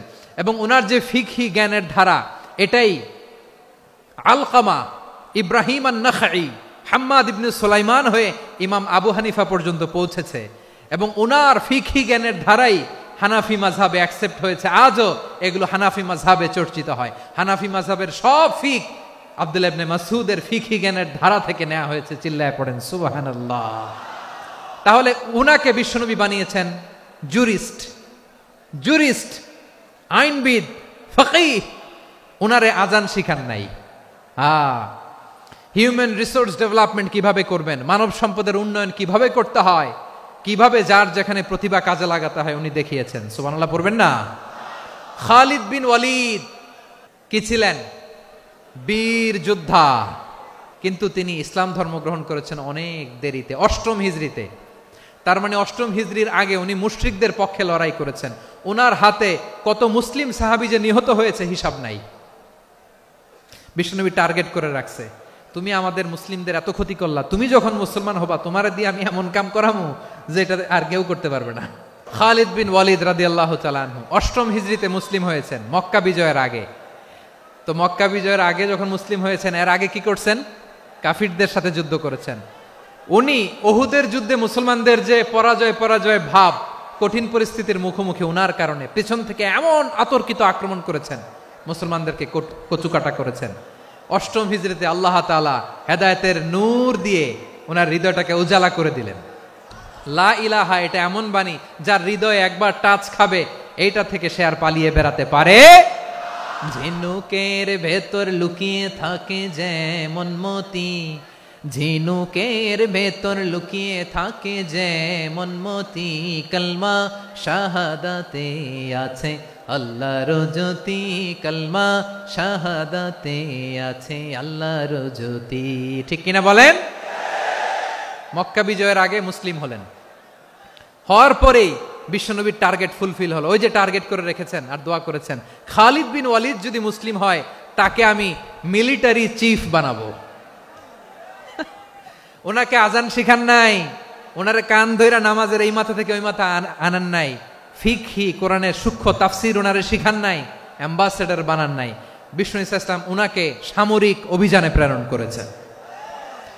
সামরিক অভিযানে তিনি প্রেরণ করেছেন। উনার জীবদ্দশায় উনার নেতৃত্বে যতগুলো যুদ্ধ হয়েছে একটা যুদ্ধেও তিনি পরাজয় বরণ করেন নাই। ওমরে ফারুকের সময়কালে তিনি চিফ অফ মুসলিম মিলিটারি মানে মুসলিম সেনাপতি হয়েছেন। তাহলে কিভাবে হিউম্যান রিসোর্স ব্যবহার করতে হয় গোটা বিশ্ব আমার নবীর কাছ থেকে শিখে নাও। খালিদ বিন ওয়ালিদ, ওনাকে বিশ্বনবী একটা উপাধি দিয়েছেন। উপাধিটা হচ্ছে সাইফুল্লাহিল মাসলুল, আল্লাহর নাঙ্গা তরবারি, আল্লাহর খোলা তরবারি, দ্য ওপেন সোর্ড অফ আল্লাহ। খালিদ বিন ওয়ালিদ মুসলিম সেনাপতি। হাসান বিন সাবেত রাসূলের সভা কবি, কালচারাল হিজিমনিকে ডিফিট করার জন্য। উনি ভালো অস্ত্র চালানো জানতেন না, ওই কাজে উনি যেতেন না। ওনার ছিল কাব্য প্রতিভা। কাফিররা কবিতা দিয়ে নবীকে গালি দিত, বিশ্বনবী বলতেন, ইয়া হাসান আজিব আন রাসূলিল্লাহ, তুমি নবীর হয়ে কাফেরদের এই কথাগুলোর জবাব দাও। বিশ্বনবীর একটা মিম্বার ছিল, বিশ্বনবীর মিম্বারের পাশাপাশি মসজিদে নববীতে এই হাসান বিন সাবেতের জন্য বিশ্বনবী একটা স্পেশাল মিম্বার বানিয়ে দিয়েছেন। এখান থেকে তুমি জবাব দাও। এবং বিশ্বনবী বলেছেন, আল্লাহুম্মা আইয়িদহু বিরূহিল কুদুস। আল্লাহ, হাসান আমার পক্ষে জবাব দেয়, তুমি জিব্রাইল মারফত তাকে সাহায্য পাঠাইয়া দিও। রাসূল সাল্লাল্লাহু আলাইহি ওয়াসাল্লামের সভা কবি, the poet of the prophet, নবীর কবি। উনি কবিতা দিয়ে এমন উচ্চাঙ্গের ভাষায় কবিতা দিয়ে তিনি জবাব দিতেন, কাফিরদের গা শিহরে যেত, তাদের হৃদয়ে আগুন ধরে যেত। তাহলে এরকম কবিরও দরকার আছে না নাই? এখন যাকে আল্লাহ দিছে কাব্য প্রতিভা, এরা যদি আপনি যুদ্ধের ময়দানে পাঠান হবে? যারে দিছে সুরেলা গলা, এরা যদি অ্যাম্বাসেডর বানান হবে না। হাসান বিন সাবেত ছিলেন বিষ্ণু ইসলামের কবি। হুযায়ফা ইবনুল ইয়ামান বিশ্বনবীর গোয়েন্দা বিভাগের প্রধান। কিসের প্রধান? হুযায়ফা ইবনুল ইয়ামান। ওনার ছিল ডিটেকটিভ মাইন্ড, ডিটেকটিভ মাইন্ড, গোয়েন্দা বিভাগের প্রধান। এবং উনি হচ্ছেন সাহিবু সিররি রাসূলিল্লাহ, রাসূল সাল্লাল্লাহু আলাইহি ওয়াসাল্লামের গোপন তথ্যের ধারক বাহক। নবীর যেই কথা কেউ জানে না, সব হুযায়ফার পেটের ভিতরে ছিল। সুবহানাল্লাহ পড়েন। মদিনার যত ইহুদিদের একটা লিস্ট ছিল, এই লিস্ট শুধু দুইজন জানতো, বিশ্বনবী আর হুযায়ফা। গোয়েন্দা বিভাগের হেড ছিল। খন্দকের যুদ্ধে প্রচন্ড আজকের মতো শৈত্য প্রবাহ, মাটি খনন করতে করতে সাহাবীদের পেটে ক্ষুধা নাই, দাঁড়াইতে পারে না নামাজের জন্য, এত ক্লান্ত, ক্ষুধা, ক্লান্ত, শ্রান্ত। বিশ্বনবী বললেন, কে আছো? এই কঠিন শীত, এই ভয় আর ক্ষুধার মধ্যেও খন্দকের পরীক্ষার টপকে শত্রু শিবিরে যে আমাকে তথ্য দিবা, কে আছো? কারো গায়ে শক্তিই নাই যে দাঁড়াবে, কেউ দাঁড়ায় না। বিশ্বনবী তখন নিজে হুযায়ফাকে ডাক দিলেন, হুযায়ফা, যে আমাকে আজকে শত্রু শিবিরের তথ্য এনে দিবে, সে জান্নাতে আমার মোরাফাকা, আমার সঙ্গী হবে। হুযায়ফা রাদিয়াল্লাহু ইবনুল ইয়ামান জীবনের ঝুঁকি নিয়ে এই ক্ষুধা, শৈত্য প্রবাহ, কোল্ড ওয়েভসকে উপেক্ষা করে পরীক্ষা টপকে শত্রু শিবিরে যে সবার কথাগুলো চুপে চুপে শুনে বিশ্বনবীর দরবারে এসে গোয়েন্দাদের মতো তথ্য সরবরাহ করেছে। বিশ্বনবীর গোয়েন্দা বিভাগের প্রধান হুযায়ফা ইবনুল ইয়ামান ইন্টেলিজেন্স বিভাগ চালাতেন। মুনাফিকদের নাম ওনার কাছে ছিল। মুআয ইবনে জাবাল মদিনা রাষ্ট্রের সবচেয়ে সিনিয়র আমলা ছিলেন। আমলাতন্ত্র চিনেন তো? প্রশাসনিক কাজ যারা চালায়, অ্যাডমিনিস্ট্রেশন বুঝেন না? The department of administration. মদিনার রাষ্ট্রের সিনিয়র আমলা মুআয ইবনে জাবাল মুতাখাসসিসুন ফিল হালাল ওয়াল হারাম, হালাল হারামের স্পেশালিস্ট ছিলেন। বিশ্বনবী উনাকে ইয়ামানের গভর্নর করে পাঠাইছেন। বলেছেন, ইন্নাকা তা'তি কওমান আহলা কিতাব, এমন গোষ্ঠীর কাছে যাবা এরা ইহুদি নাসারা, আগে শাহাদা পড়লে এরপরে নামাজের দাওয়াত দিও, নামাজ পড়লে যাকাতের দাওয়াত দিও। গভর্নরের অ্যাটিটিউড যেমন থাকে তেমন অ্যাটিটিউড ধরে রেখো। সুবহানাল্লাহ পড়েন। তাহলে মুআয ইবনে জাবালকে দিয়ে বিশ্বনবী কবিতা লেখায় নাই, চিঠি লেখায় নাই, আজান দেওয়ায় নাই। সুবহানাল্লাহ পড়বেন না? সব শেষ সাহাবী বলি আবু হুরায়রা রাদিয়াল্লাহু তাআলা আনহু, বিড়ালের বাবা, কি করতেন? খালি হাদিস মুখস্থ করতেন। উনি বলতেন, আলজামু রাসূলুল্লাহ আলা মিলই বাতনি, আমার শুধু পেটের ক্ষুধার বন্দোবস্ত হইলে আমি নবীর সঙ্গ ছাড়তাম না। আমার আনসার সাহাবারা ক্ষেত খামারের কাজ করত, আমার মুহাজির সাহাবারা ব্যবসা করত, আর আমি নবীর সাথে সাথে থাকতাম। শুধু সকাল বিকাল 2 বেলা যদি আমার খাবারের বন্দোবস্ত হয়, আমি আর নবীর লক ছাড়ি না। সুবহানাল্লাহ কইবেন না? 5374টা হাদিস তিনি বর্ণনা করেছেন। সবচেয়ে বেশি হাদিস বর্ণনাকারী সাহাবী। হাদিস প্রিজার্ভেশনের কাজে বিশ্বনবী ওনাকে কাজে লাগিয়েছেন। উনি একদিন বলেন, ইয়া রাসূলুল্লাহ আসমাউ মিনকা কাসীরান ফালা আহফাজু। নবী, অনেক কথা শুনি, আমার মনে থাকে না। বিষ্ণু বললেন, তাই? উবসুত রিদাক, তোমার চাদরটা বিছাও। আবু হুরায়রা বিছালেন, বিশ্বনবী হাত বুলায় দিলেন, এরপরে অনেক হাদিস বর্ণনা করলেন। আবু হুরায়রা বলে, তারপর থেকে বিশ্বনবী যাই বর্ণনা করে আমি শুনি আর একটাও ভুলি না। এখন সুবহানাল্লাহ। বিশ্বনবী ওনাকে হাদিস প্রিজার্ভেশন, নবীর এই যে লক্ষ্য হাদিস প্রিজার্ভেশনের এই দায়িত্ব দিয়েছেন সাইয়েদনা আবু হুরায়রা রাদিয়াল্লাহু তাআলা আনহুকে। প্রিয় ভাইরা, তাহলে 10 জন সাহাবীর কথা যে বললাম, আপনারা কি খেয়াল করেছেন কত বড় ট্যালেন্ট হান্টার, চৌকস ট্যালেন্ট হান্টার ছিল আমার নবী। এক একজনের এক এক ট্যালেন্ট এক এক কাজে অ্যাসাইন করেছেন, এক একজনকে এক এক দায়িত্ব দিয়েছেন, এক একজনের প্রতিভাকে এক একভাবে বিকশিত হওয়ার সুযোগ দিয়েছেন। আওয়াজ করে বলেন ঠিক কি না? এখন আমার পর্দার আড়ালে আমার মায়েরা বলবে, এতগুলো পুরুষ সাহাবীর কথা বললো, নারী সাহাবীরা কি কিছু করে নাই? হ্যাঁ, একজন নারী সাহাবীর কথা বলে মোনাজাত হবে, দোয়া ছাড়া কেউ যাব না। রুফাইদা আল আসলামিয়া রাদিয়াল্লাহু তাআলা আনহা, ওনার বাবার নাম সাআদ আল আসলামি। বিশ্বনবী কি খেয়াল করলেন দেখেন, সাআদ ছিল মদিনার বড় ডাক্তার। এই নারী সাহাবী রুফাইদা বাবার কাছ থেকে চিকিৎসা বিদ্যা শিখেছেন। যখন শিখছে, বিশ্বনবী দেখলেন আমার তো প্রতি সপ্তাহে সপ্তাহে যুদ্ধে আহত সাহাবীদের সেবা দিবে কে? বিশ্বনবী রুফাইদাকে বললেন, রুফাইদা তুমি মসজিদে নববীর পাশে একটা মেডিকেল ক্যাম্প করো। এই যে সাকিনা আদ্দিন মেডিকেলের আমার ছাত্রী বন্ধুরা, শুনে রাখো, তোমাদের আইকন হচ্ছে এই রুফাইদা আল আসলামিয়া। বিশ্বনবীর ডিরেকশন অনুযায়ী তিনি মসজিদে নববীর পাশে একটা মেডিকেল ক্যাম্প করলেন এবং আহত সাহাবাদের চিকিৎসা উনি ওনার টিম নিয়ে দিতেন। বিশ্বনবীর পরামর্শে উনি আনসারি এবং মুহাজির মহিলা সাহাবীদেরকে নিয়ে একটা স্পেশাল মেডিকেল টিম গঠন করলেন। খায়বার যুদ্ধে 7ম হিজরিতে যখন বিশ্বনবী যায়, উনি ওনার টিম নিয়ে আসলেন, বললেন, ইয়া রাসূলুল্লাহ, আমরা তো তলোয়ার চালাতে পারি না, আমরা তো তীর মারতে পারি না, আপনি যদি অনুমতি দেন খায়বার অভিযানে আমি আমার টিম নিয়ে মেডিকেল টিমের সেবাটা সার্ভিসটা দিতে চাই। পড়েন সুবহানাল্লাহ। বিশ্বনবী অনুমতি দিলেন, যোদ্ধা সাহাবীদের সাথে রুফাইদা আল আসলামিয়া উনিও মেডিকেল টিম নিয়ে অগ্রসর হলেন। খায়বারের প্রতিটা আহত ইনজুর্ড সাহাবী যারা ইনজুরি শিকার হয়েছেন, সবাই রুফাইদা আল আসলামিয়ার এই মেডিকেল ক্যাম্প থেকে চিকিৎসা সহায়তা পেয়েছেন। সুবহানাল্লাহ পড়েন। দেখেন কিভাবে বিশ্বনবী ট্যালেন্ট বাছাই করতেন। আপনি অবাক হবেন, বাহরাইনের মেডিকেল ইউনিভার্সিটিতে রুফাইদা আল আসলামিয়া মেডিকেল প্রাইজ অ্যাওয়ার্ড প্রতি বছর দেয়া হয়। যদি 8 দিনের এই মেডিকেল, আমার বোনেরা যদি জেনে থাকো জানো, না হলে নতুন করে জানো, সার্চ দিও, রুফাইদা আল আসলামিয়া মেডিকেল অ্যাওয়ার্ড বাহরাইনের ইউনিভার্সিটিতে দেয়া হয়। প্রিয় ভাইয়েরা, তাহলে আলোচনার সামারি আমরা করি। বিশ্বনবী যেভাবে হিউম্যান রিসোর্সকে ম্যানেজ করেছেন, যার যেখানে প্রতিভা কাজে লাগিয়েছেন, আমরাও যদি করি, আমাদের বাংলাদেশের চিত্র আমরা পাল্টে যেতে পারবো। আমরা শুরুতে শুনেছি মানুষের আছে অসীম সম্ভাবনা, প্রতিটা মানুষ অনন্য, যত্ন নিলে, যথাযথ পরিচর্যা করলে মানুষ বিশ্ব জয় করতে পারে, ঠিক কিনা? আমাদের হাফেজে কোরআনের সামনে দাঁড়াতে পারে এমন কোন হাফেজে কোরআন আল্লাহর জমিনে জন্ম হয় নাই।